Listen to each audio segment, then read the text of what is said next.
বন্দুক হামলার আকস্মিকতা এখনো ভুলতে পারেনি প্রত্যক্ষদর্শীরা। রোববারের গোলাগুলির ঘটনার সেই দুঃসহ স্মৃতি এখনো তাড়া করে বেড়াচ্ছে তাদের। অনেকে গণমাধ্যমের কাছে দেয়া বক্তব্যে ভয়াবহ ট্র্যাজেডির প্রতিটি মুহূর্তের বর্ণনা করছেন।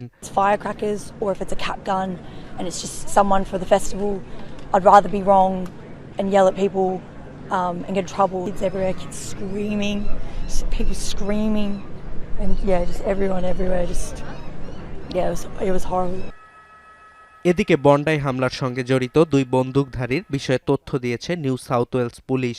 এক সংবাদ সম্মেলনে পুলিশ জানায় 50 বছর বয়সী বাবা ও 24 বছর বয়সী ছেলে মিলে ঘটনাটি ঘটায়। হামলাকারী বাবার আগ্নেয়াস্ত্রের লাইসেন্স ছিল বলেও জানায় Australia police.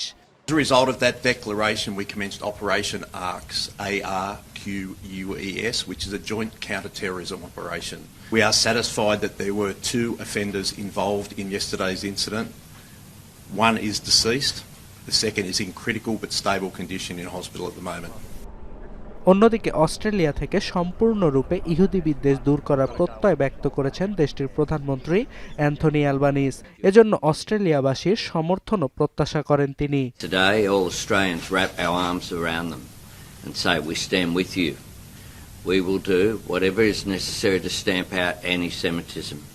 It is a scourge and we will eradicate it together. Bondi ট্র্যাজেডির ছাপ পড়েছে বিশ্বজুড়েও। ইতোমধ্যে এ ঘটনায় নিহতদের প্রতি শ্রদ্ধা জানিয়েছেন জাতিসংঘ মহাসচিব অ্যান্তোনিও গুতেরেস, মার্কিন প্রেসিডেন্ট ডোনাল্ড ট্রাম্প, ব্রিটিশ প্রধানমন্ত্রী কিয়ার স্টারমার সহ আরও অনেকে। সন্ত্রাসবাদের বিরুদ্ধে লড়াইয়ে সবাইকে ঐক্যবদ্ধ হওয়ার আহ্বানও জানান বিশ্বনেতারা। অস্ট্রেলিয়ার হামলার ঘটনায় নতুন করে সতর্ক অবস্থানে যুক্তরাষ্ট্র। ইহুদিদের হানুক্কা উৎসব ঘিরে নিরাপত্তা বাড়ানো হয়েছে নিউ ইয়র্ক জুড়ে। গত রোববার স্থানীয় সময় সন্ধ্যায় সিডনির বন্ডাই সমুদ্র সৈকতে হানুক্কা উৎসব উদযাপনে ব্যস্ত ছিল দেশটির ইহুদি সম্প্রদায়। এরই মধ্যে বন্ডাই বিচের কাছে একটি ব্রিজের উপর থেকে লোকজনের ওপর এলোপাথারি গুলি ছোড়ে দুই বন্দুকধারী।